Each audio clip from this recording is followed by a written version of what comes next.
Dad and I noticed this year that a lot of the spring flowering trees, for example, crabapple, and this variety is my favorite, it's called red jade, had more buds and more blooms than ever before. The petals were blowing all over and carpeted the ground. In fact, it looked like this. And part of the reason is we're in between Stanton and Waynesboro in the Shenandoah Valley, and we had a lack of rain from the middle of June, all of July, all of August, until the middle of September. And that meant lack of rain, no growth on a lot of our plants in the garden. So all the energy on this crabapple went into flower production, and well, really went into bud production in the fall, and then it was filled with tons of flowers this spring.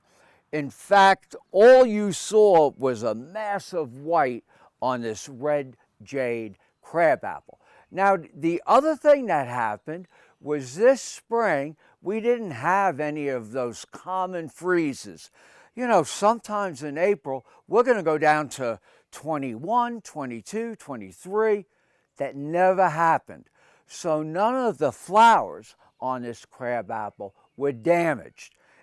And one of the things I think I'm learning is in the past, when we've had damage to buds and growth, there's a higher incidence of disease.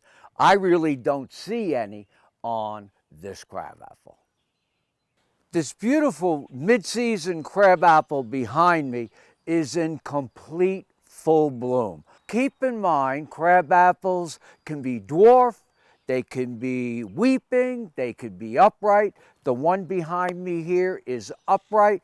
Some crabapples can get about the size of this, and they stay super dwarf, just like you can find apples that are super dwarf.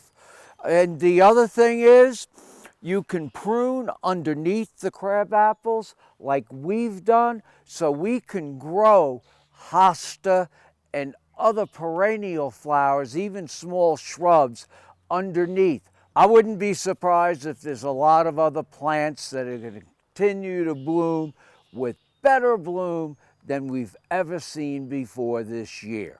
I'm Mark Viette. Join me next time in the garden. Email your garden questions to viette@viette.com.